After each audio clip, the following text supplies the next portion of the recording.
All right, welcome back, everybody. We are here another week, and we are bringing back the Watch Dogs. You all are seeing some different faces, and you will see other different faces as we kind of consolidate uh, a couple of podcasts, just to kind of make the conversation a little richer, but to also not to tax people with multiple podcasts and other things in their daily lives. So, I'm Dr. Robert Bryant. Good to have you all here on our Black Media. We have Clinton. Clinton, who are you?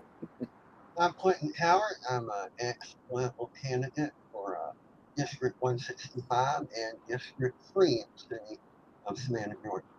All right. And we have the Radical on audio. Radical, how you doing? I'm doing amazing today. That is good. Can't And complain about so, nothing. all right.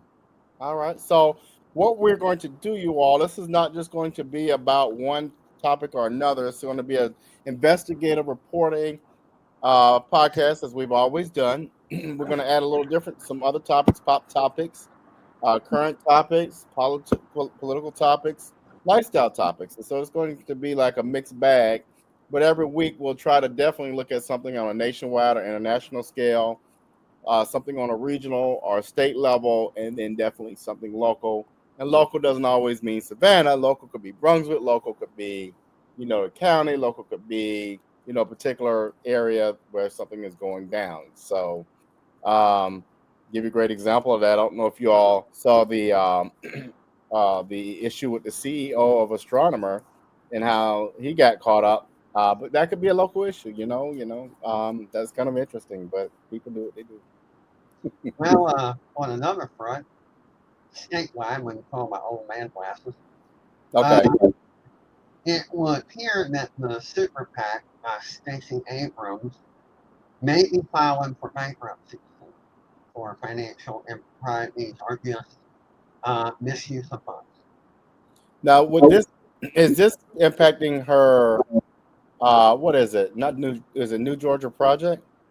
Yes, Really? it I did may. not see that. It's not a done deal, but they may be filing for bankruptcy. We'll have to wait and see. I thought this was an interesting story. I'd like to know what happened to the money from the donors. I mean, how was it used so fast? But it was a big pack. You have a lot of money in this super pack. Where did it go? So this is my question. Wasn't it was I know one of y'all may know. Was she not being sued by the current administration just egregiously for God knows what? Or Well, aren't they trying to sue her? they tried and they failed, and then I think another party brought her to a lawsuit. I think it's more than one lawsuit. And the money, I don't think it went towards a settlement with any of the lawsuits. It went somewhere else. Don't know where. I don't know.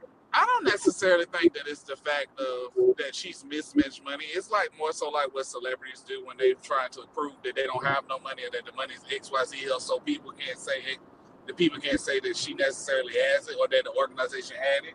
Because I can tell you that I have XYZ amount of dollars in my account and that we have this amount of money to do it. Do I actually have it? No. Do you know that I have it? No. You don't know it until I show you proof of it. And when the proof comes from the documentation that this is all I have, then y'all can go from there.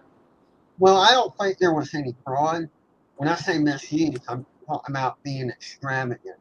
Spending too much on campaign venues, too much on people to assist in a campaign. Because I mean, look at all the money that Harris wasted on entertainment to try to get people's attention when she ran for president. She forked out a lot of money for celebrities and musicians. Uh, Money that I think could have been better spent. Well, you know what's interesting. Let me go back to Stacy for a minute, Okay. because if it's truly New Georgia Project, and I'm not sure, I don't have the facts on this, but I think she has several entities. But if it is in fact New Georgia Project, I my understanding of New Georgia Project was more of an advocacy group that got out there and tried to boost voter education and voter registration. As a matter of fact, there were a number of times the field agents came down and I interacted with them, and tried to get them plugged in different places. But they had a pretty significant staff. At one point, even I applied to be a part of their staff. But I'm wondering, I think, this is interesting that they're reporting bankruptcy because I didn't know their financials, but my understanding was they weren't too far off. They were doing some pretty good fundraising. I mean, there was some turmoil with the staffing, but again, I don't, we don't, a lot of the behind the scenes that we don't know. I would be interested to talk to board members and see what's going on. For all we know, they hire too much staff, for too much salaries. You don't have to commit fraud to go bankrupt. You just spend too much money. Right. So she may have hired too many people, or the people she hired, she paid too much. We won't know until, we keep reading and finding out. Which y'all, and we're going to intertwine some conversations, which, as you think about leaders and money and all of that, let's look across the bridge in Jasper County. Have y'all seen that foolishness with the superintendent over there? I haven't, informed me. So it sounds like the Radical has. Have you? No, Radical has. That's why I'm listening to laughter. Yes, she has a. Go ahead. I'm sorry, I didn't mean to interrupt. Hold on, let me see if I can find a clip on it. He's the Radical is driving. Okay, there you are. Okay, she has a major. I read the article. I'm trying to figure out how did she allow that to happen, or what was going. I really don't know what was going on because I can't believe because refresh me on the article, make sure because while I'm driving, my mind's not. Well, let me. Right now, but I don't know if you can hear. Hopefully, you can hear. But let me play a clip, courtesy of WSAV TV News.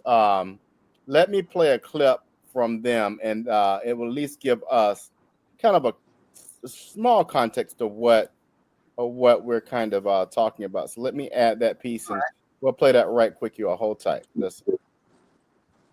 School superintendent now speaking out about the school board's decision to put her on administrative leave. After 4 years on the job, Dr. Rochelle Anderson was placed on leave last week by the school board. The school board has not given any reason for the decision or talked about what may happen next.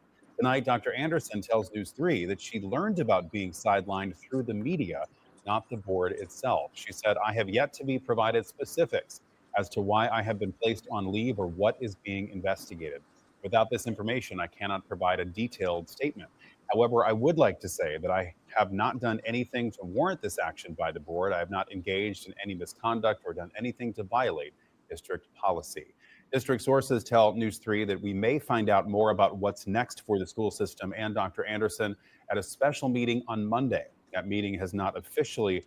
Okay, now hold tight. Let me play that was kind of leading up to it. So let me play really quick what happened recently. So here we go.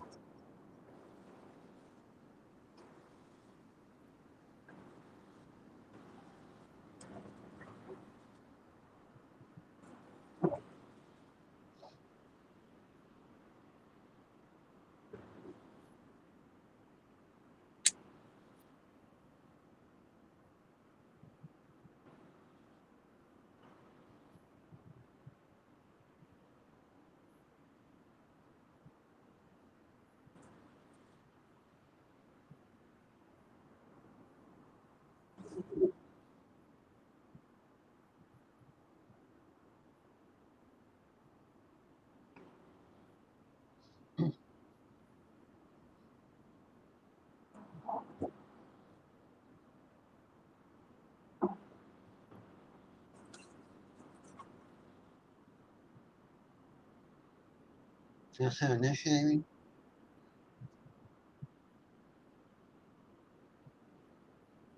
So misappropriation of funds. It was one thing where she was kind of, I'll put it like this, y'all. She was doing a lot of Trumpish stuff, creating her own businesses, and profiting them off of them. And she may have not lived in the community that she was super.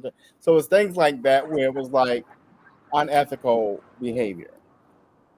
So basically, she had too many logs in the fire when she was supposed to focus on fulfilling the duties and the tasks of her position. And that's actually unethical. You're not supposed to be trying to do multiple businesses while you're fulfilling a role.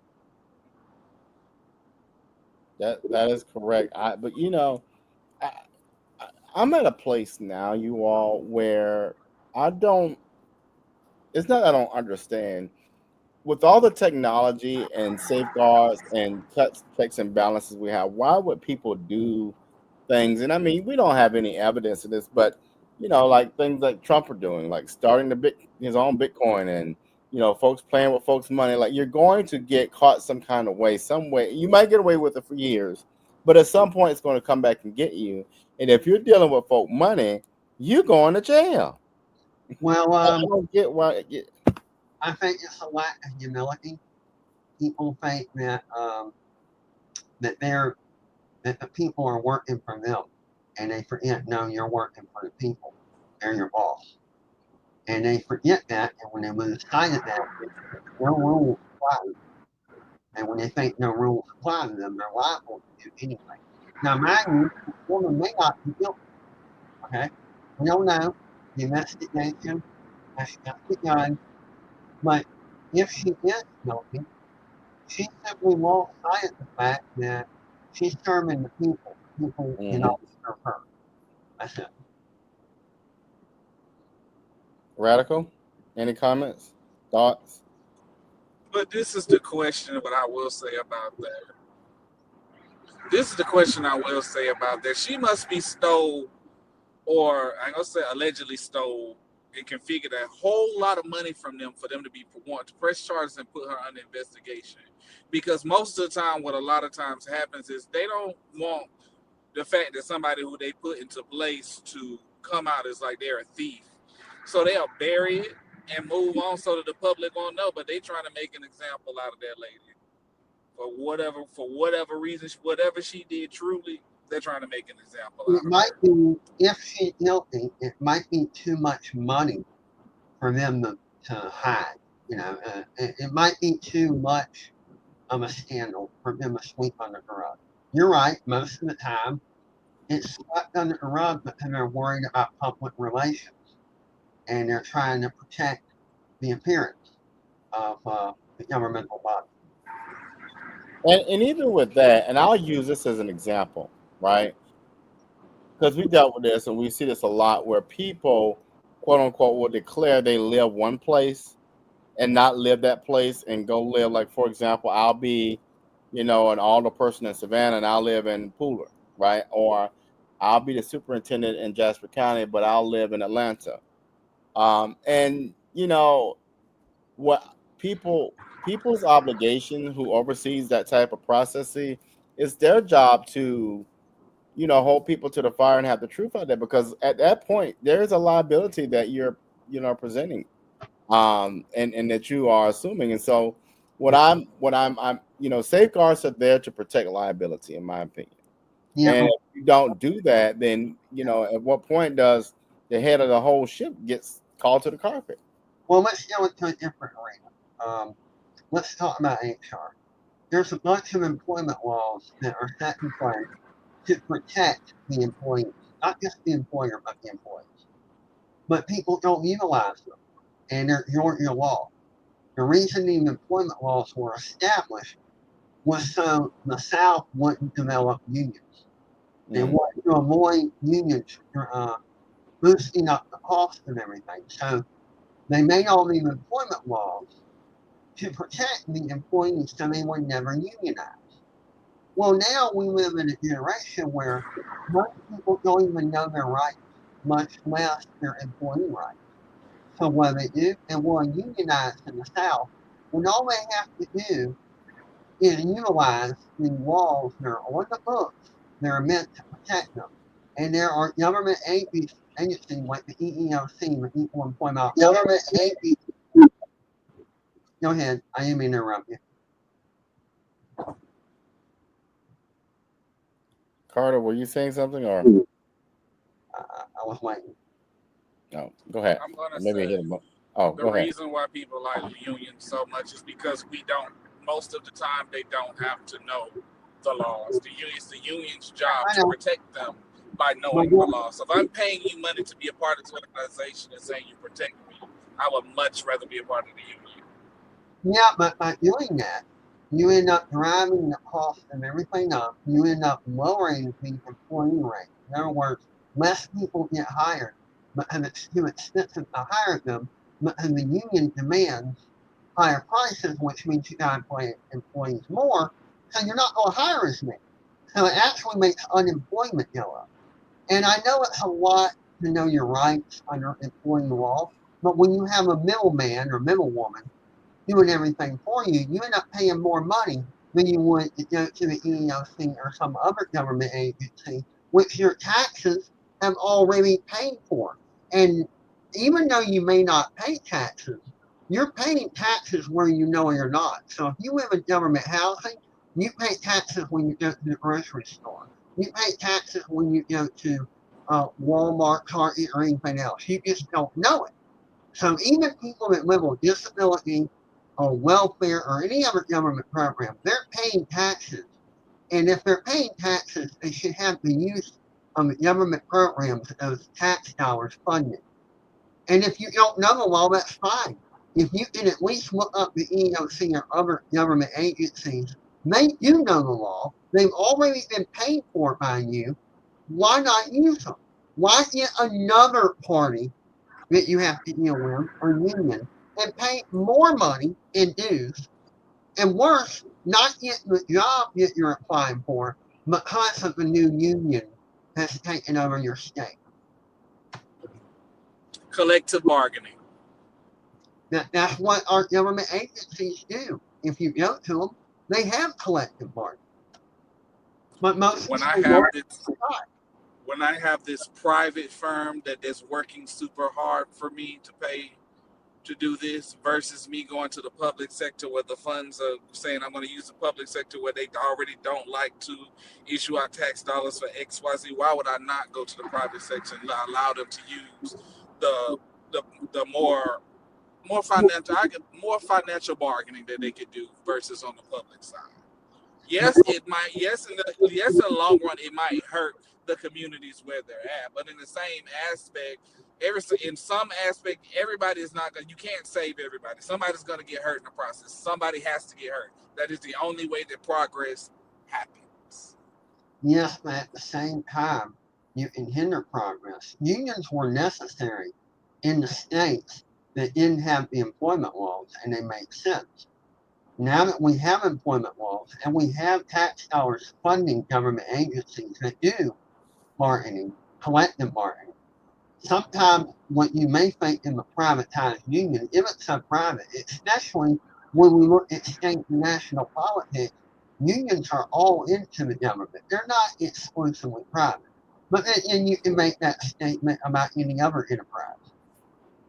I think this is a great question. We're going to step away for a quick message, and we'll be back. But I definitely wanted to come back to that topic because what I question is it's a seesaw with me for both of you all to ponder when we come back. It's this idea that people don't trust government, and that's a big thing now. But also at the same time, like you're saying, Clinton, you have the unions intertwined with the government that the people don't trust. So we'll be back and talk about that after these messages. Police in my whip must be thought I had bricks. Say I wouldn't make it, but it's happening quick. Hating on me now. Hello, world.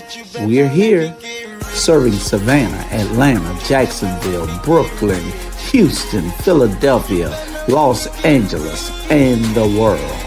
The best music all the time. The greatest songs ever made, every time. Tune in to Hot 2100 Savannah and get a taste for your ears.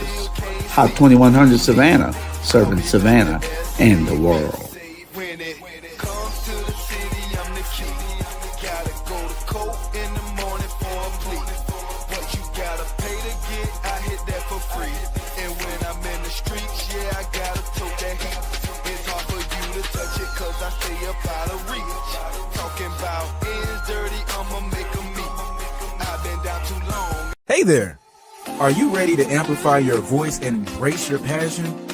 Tune in to Our Black Media Network, where community comes first and every story matters. We're here 24/7, delivering powerful content on everything from financial literacy to the latest in sports and mental health. We are unapologetically real, reflecting the heartbeat of our community with programs that inspire, empower, and drive change. Join us on all major media platforms to celebrate our unique voices and advocate for the change we want to see. With over 50K monthly viewers, our network is your go-to destination for authentic, engaging content. Be a part of the movement.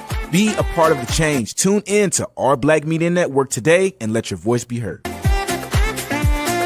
Hey, Fort Wentworth, Savannah, Georgia, surrounding counties. I don't know if y'all know, but y'all got a good man that's trying to do good things for y'all city. Mr. Rufus Bright. Y'all need to go ahead and re-elect him because he's already been in office. But I don't know if y'all know all the good things and wonderful things he's been doing for the city. I don't know if y'all know who I am, but I'm Big Bro Dre. This is the Found First production. You know what I mean? I want to let y'all know that this has been brought to you by the committee to elect Rufus Bright for City Council of Fort Wentworth in Savannah, Georgia. But y'all need to tap in and tune in. You know what I mean? To keep following him and vote for him. Get out to those polls. You know what I'm saying? Get ready. You know what I mean? Don't hold back. Don't sit there and waste no time. Run to them polls and make sure you go and run and vote for Mr. Rufus Bright. Vote for Rufus Bright. Vote for Rufus Bright. Vote for Rufus Bright. Vote for Rufus Bright. You want to see some brighter days? Vote for Rufus Bright. You want somebody who knows the way? Vote for Rufus Bright. All right. Before we get back to the conversation, we do not endorse candidates. So any candidate who wants to advertise with ATR, our Black Media, or Hot 2100 Savannah, just email me or one of the folks there and go to the website. But any candidate can come on this show, and we can interview you so people can see you, or you can pay for an ad and get your information out there. So back to the question, you all. I think you both brought up a great piece there when you talked about the union and employee laws. But there's this trust with the government now, and but at the same time, like you said, Clinton, that we do have the unions that are intertwined now with making a lot of the political decisions. So at what point, you all, are we in a vicious cycle, or who do you trust at this point? I think we're in a vicious cycle. We need to pick one or the other. I think any state that have a union shouldn't have their taxes allocated to the Equal Employment Opportunity Commission and government departments. And I think any state that uses the government departments shouldn't have a union. But when you have both, that's more money on the people, and they can't afford it. They either need to pay the dues for a union or the taxes for the government program. If they're paying both, you're just increasing poverty, and that's too hard on the citizens. What do you think, Clinton? One thing I will say, since the 80s, back when they first changed the United States from an actual democracy government to a corporation, that's how we allowed so much of like unions to interfere with government, and it causes such a distrust between the people and their own government. Partly problem why the people are not trusting their own government. But we also got to remember, I think it was back in early Biden administration when they passed House Bill 420, which was supposed to be the legalization of marijuana. Made it to the floor. They were going to vote on it, but you know what happened? No, the House voted on it and passed it to the Senate. Know what happened? The Senate put it down because all the lobbyists came up there and said, hey, we don't want this to happen. This is going to be bad for this. This is going to be bad for that. We're not going to give you any money for your campaign if you push this through. That's what happened. You're correct, because there's more money in policing drugs than there is legalizing. And it's not that they're concerned about ethics or morality. They just want to make money, and they can make more money keeping drugs illegal. And that's why all those lobbyists came out of the woodwork. But they knew once drugs were legalized, their whole hustle would be over. And let me add to that. That's going to be our national topic. I had this conversation the other day. I was in Amsterdam, Uh-huh. and I don't know if you all know a lot about Amsterdam, but I won't tell their business. But they have coffee shops, and in those coffee shops, just not coffee. There are different kinds of beverages that and refreshments. But I will say this to you: my stance on the whole national drug thing is we need to decriminalize every single substance. The problem is not the substance. It's like guns. The problem is not the guns. The problem is not the substance. The problem is when you got people who abuse the substance and go do things like crime. You got Those are the folks you lock up. But if you want to sit there, watch this here. Alcohol, caffeine are drugs. If Yep. you want to go get drunk or put caffeine in your body every day and drop like a prune, snort cocaine, that's your business. Okay. The problem becomes if you go do that and you go rob a bank. Now we got to arrest you. But we spent, like you said, Clinton, what bothers me is we live in a country that will refuses to look at the core issue that happened years ago, why this thing is still bad, quote unquote, when if you take the time, I wish people would travel internationally because when you take the time to go look at third world countries and things outside of the United States, one, you realize how arrogant the United States is. Two, you realize that we really don't have it all together. We don't know it all. And three, we got some of the dumbest laws that exist to humankind. So my thing is, we are going to increase taxpayer burden. Mind you, we already paid too many taxes now. We Yeah. just taxed out. But now you burden us with more jails, and it disproportionately affects people with low income and those communities are disproportionately impacted. But then you now privatize them so certain people can make money off of it. And so it's just it's we I Well, wish the American public would I get have an out answer. and vote. I have an answer to this. Basically, these laws began in the early 20th century when people tried to legislate morality. And every time you try to legislate morality, you open up a Pandora's box and a mess. Church slash religion, family, and neighborhoods should implement morality, not the government. The government is supposed to instill order. The family, the church, and the neighborhood is supposed to implement morality. And what we did in the early 19th century, we basically tried to make laws based on morality when really it was all about money and lack of personal accountability. It's easier, it's not my fault. I was on this drug, I was on this alcoholic beverage. It's the beverage fault. It's the drug's fault, not mine. No one made you drink. No one made you do the drug. You did it on your own free will. Therefore, it is your fault. You chose to get in a car to drive after you had way too many. You chose to go somewhere when you were on this drug and you harmed all these people. That was a conscious free will choice. That's your fault, not the drugs, not the alcohol, your fault. And if we hadn't made drugs illegal, and if we would stop, if we never started prohibition, and thank God it's gone, we could put accountability where it should be, on the citizen, not the province. It's the same thing with guns. The gun didn't just miraculously shoot somebody. You pulled the trigger. You bought the gun, or you stole the gun, or you got it on the underground market, whatever, and you pulled the trigger. It's your fault. And if you didn't have a gun, you would have hurt somebody with a knife. If you didn't have a knife, you would have stabbed them with a fork. It's your fault. It's not the tool's fault. It's not I the agree. fault. I It's agree. the alcohol's fault. It's yours. Now, Right. unless somebody in government court and show video footage of someone holding a gun in their hand and going, snort this cocaine or I'll blow your brains out, and that's why they robbed everybody at the mall, okay, that's a unique circumstance. But I doubt that happens very often, Right. I just radical. What you got?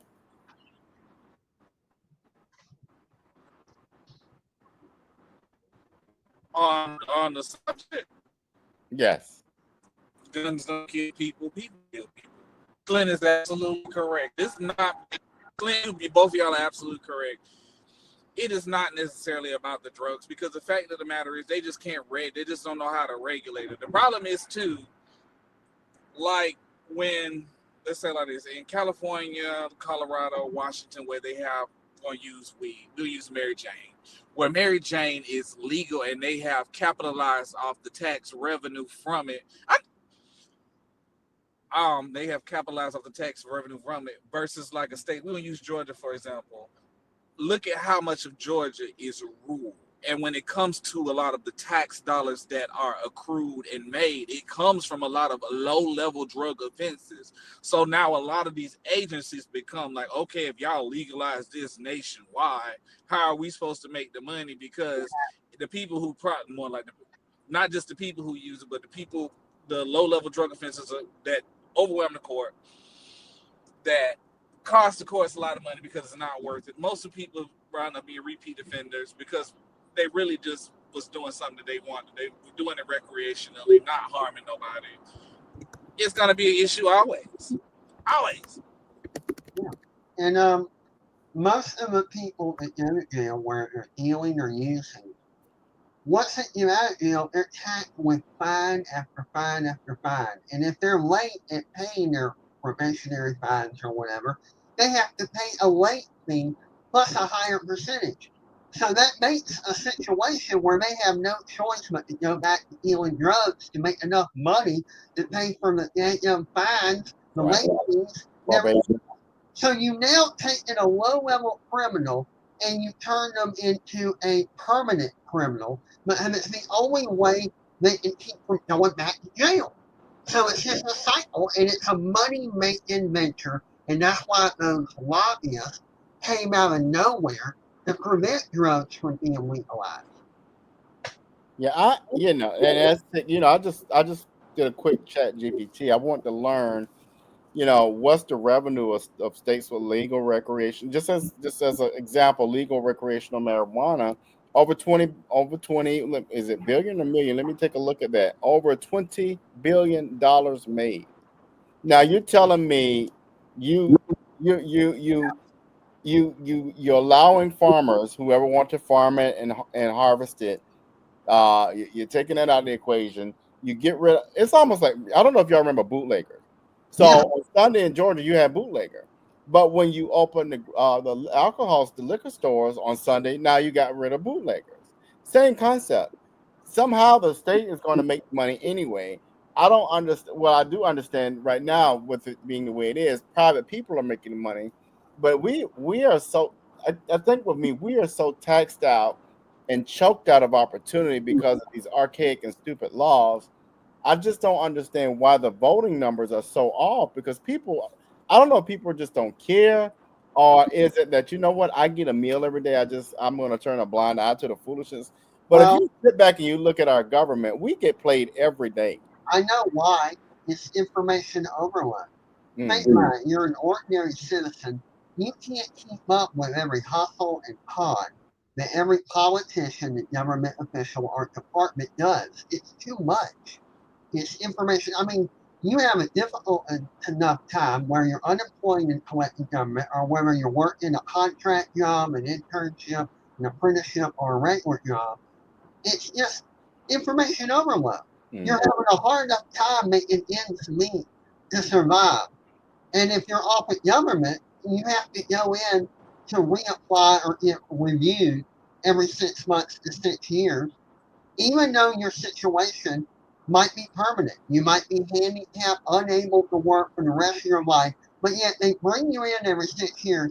Are you still born without legs? No, I miraculously grew some legs, and now I can walk. I mean, get real. Some situations don't change. Some do. And it's just information overload for the regular American to try to keep up with what's going on every day, with every new con and every new hustle to take more money out of their wallet. Yeah.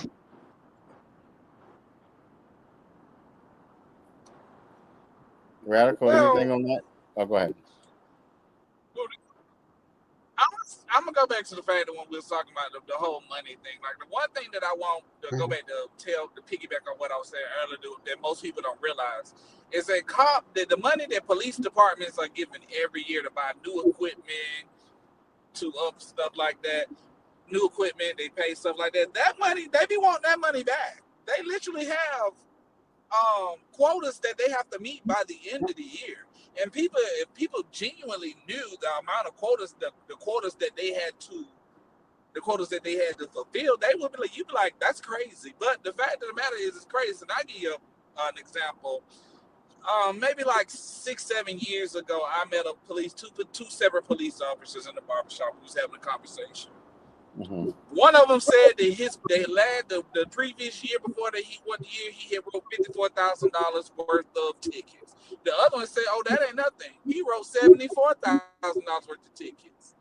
Now, where does all of that money go back to? Because you can't tell me that if I'm giving me money, I have to come back and re-give you money back so we can do some more stuff the next year. So you telling me I'm being an upstanding officer because I'm making money off of people, basically?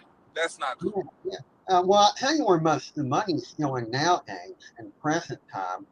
It's going towards drones and surveillance cameras. Bryan County just instituted where they're going to have drones that take pictures of people while they're in their car to see if they're wearing a seatbelt or talking on a cell phone, and email them a ticket and a citation. Okay,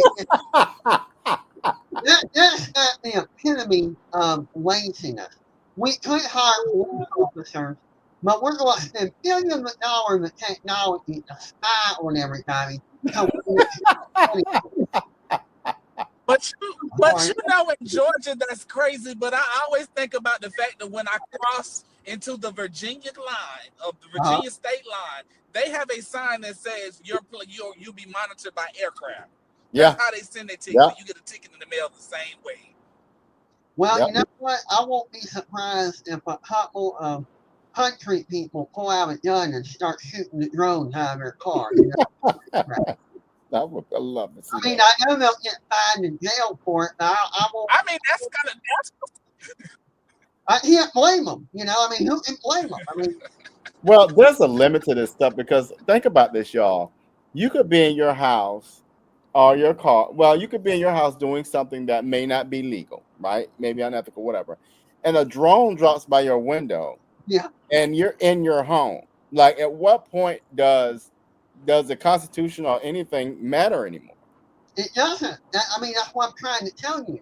With all the surveillance cameras being purchased by our city council and all our other government agencies and placed on every street corner, and in Bryan County going one step further and getting drones wherever and hiring police officers, pretty soon you're going to have drones spying in your living room.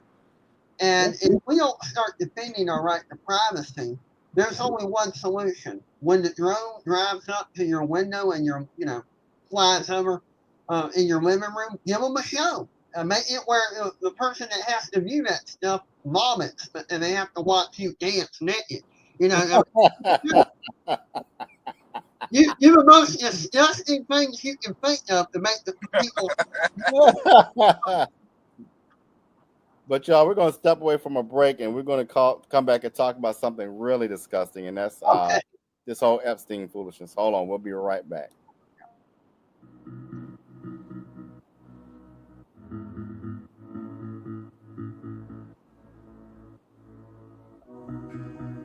Savannah, are you looking for some of the best Southern soul food?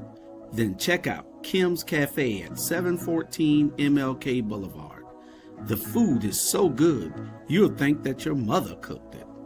Located in the heart of Savannah, Kim's has a menu that includes breakfast anytime, lunch when you need it, and dinner so you won't have to cook when you get home. They also cater all types of events and can host your reserved event at the restaurant. Come see what everyone has been raving about.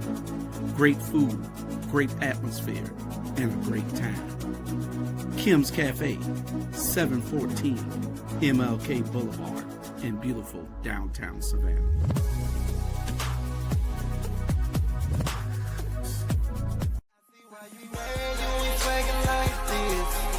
diamonds in my whip, must be thought I had bricks. Say I wouldn't make it, but it's happening quick.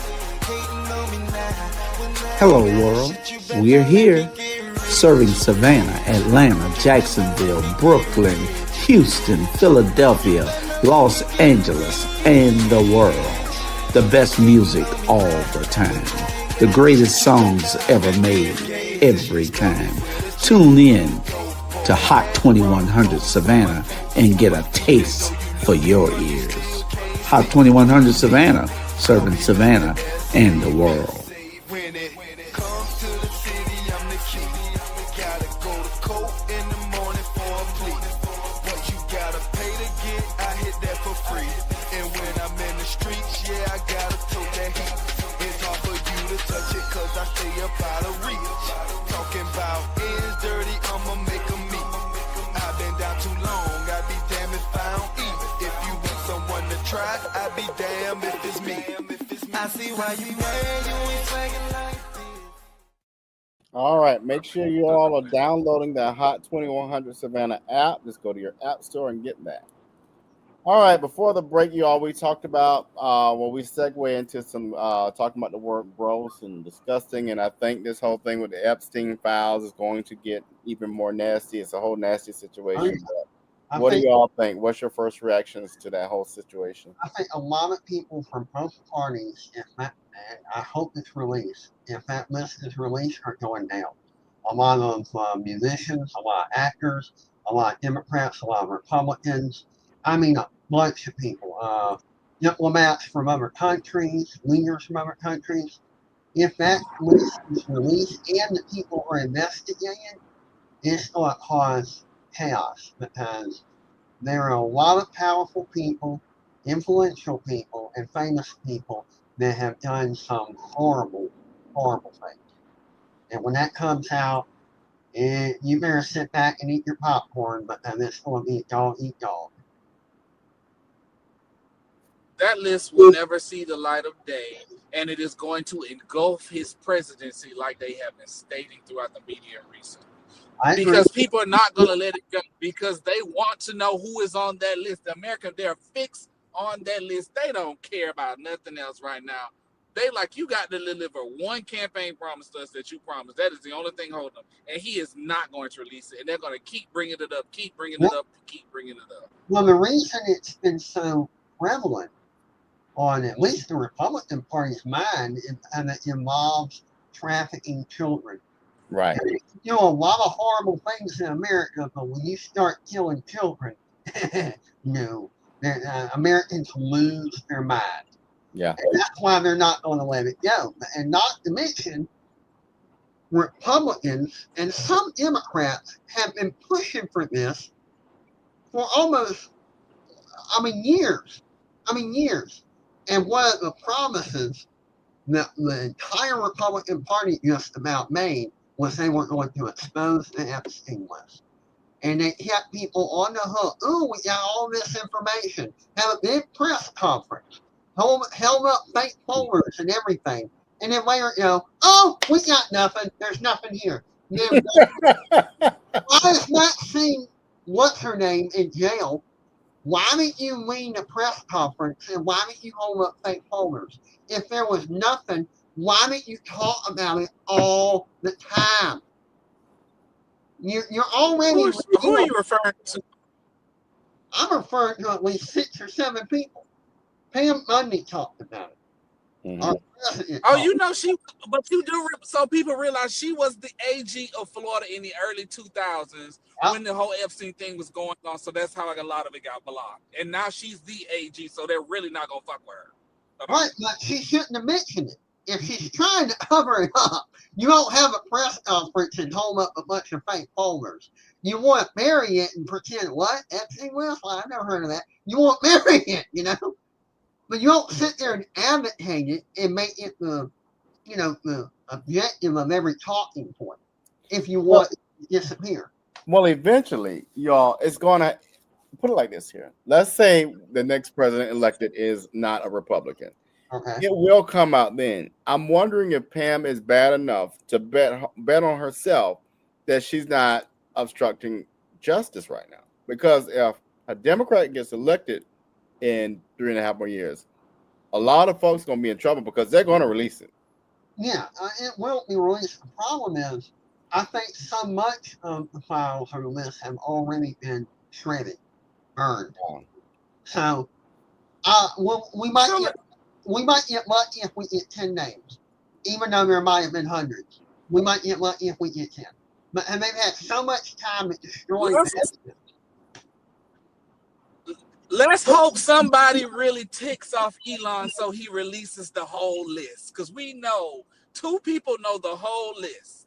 Elon knows the whole list, and Ghislaine Maxwell knows the list. Those are the only 2 people who know the list outside of everybody in control right now. They're scared. Yeah, Ghislaine is not a threat, but Elon is. Yeah, but you may have copies. If we're going by their memory, no one can remember that many names.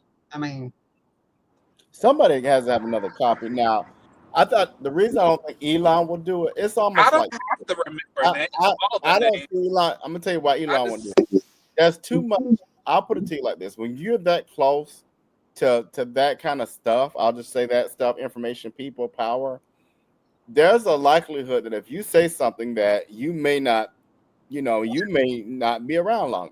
you might not be alive much more. Yeah, and that's just the reality of it. So even not only even that, but there are mechanisms that folks will use to destroy him financially too. So I mean, there's only so far he's going to go because he knows better. He's like he knows better now.